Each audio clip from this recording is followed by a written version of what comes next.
സാധാരണ ആളുകൾക്ക് ജീവിക്കാൻ പറ്റാത്ത ഒരു സാഹചര്യമാണ് ഇന്നിപ്പോ കേരളത്തിലുള്ളത്. വെളിച്ചെണ്ണയൊക്കെ ഇപ്പൊ നമുക്ക് അടുക്കാൻ പറ്റുന്ന ഒരു വിവരമാണോ ഇപ്പൊ ഉള്ളത്? നിങ്ങളൊന്ന് ആലോചിച്ച് നോക്കൂ. കഴിഞ്ഞ വർഷമൊക്കെ 160 രൂപയായിരുന്നുള്ള വെളിച്ചെണ്ണ ഇപ്പൊ 500 രൂപയിലധികം കൊടുക്കണം വെളിച്ചെണ്ണ കിട്ടണമെങ്കിൽ. പാവപ്പെട്ട നിത്യ കൂലിക്ക് പോയിട്ട് ജീവിക്കുന്ന ആളുകളുണ്ട്. അങ്ങനെയുള്ളവർക്കൊന്നും വളരെയേറെ കഷ്ടപ്പാടാണ് ഇന്നത്തെ സാഹചര്യത്തിൽ ജീവിക്കാൻ. കഴിഞ്ഞ കുറച്ച് സമയങ്ങളായിട്ട് അരിക്ക് അടക്കം വർദ്ധിച്ചിരിക്കുകയാണ്. അതേപോലെ തന്നെ പലവ്യഞ്ജന സാധനങ്ങൾ ഒന്നും നല്ല രീതിയിൽ കിട്ടാവുന്ന ആശ്രയ കേന്ദ്രങ്ങളായിട്ടുള്ള സപ്ലൈകോ പോലുള്ള സ്ഥലങ്ങളിൽ നമുക്കൊരു സാധനവും കിട്ടുന്നില്ല.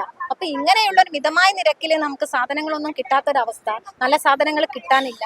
ഈ രീതിയിൽ വിലക്കയറ്റം കൂടി ആവുന്ന സമയത്ത് സാധാരണക്കാരായിട്ടുള്ള പാവപ്പെട്ടവരായിട്ടുള്ള ആളുകൾ വളരെയേറെ കഷ്ടപ്പാട് അനുഭവിക്കുന്ന സാഹചര്യമാണ്.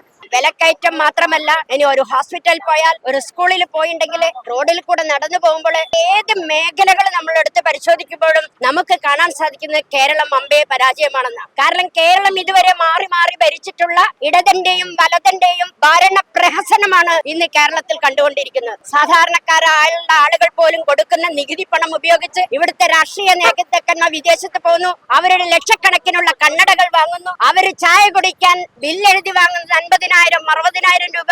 മന്ത്രി പുങ്കവന്മാര് ഭരിക്കുന്ന, രാഷ്ട്രീയ നേതാക്കന്മാർ ഭരിക്കുന്ന നാടാണ് നമ്മുടെ കേരളം. അതിനൊരു മാറ്റം അനിവാര്യമാണ്. അതേപോലെ നമുക്ക് ഒരു ദിവസം പത്രമെടുത്ത് നോക്കിയാൽ ഇന്ന് കാണാൻ സാധിക്കുന്നത് ദൈവത്തിന്റെ സ്വന്തം നാടായ കേരളം ഇന്ന് പിശാചിന്റെ നാടായി മാറിയിരിക്കുന്ന ഒരു കാഴ്ചയാണ് നമ്മൾ കാണുന്നത്.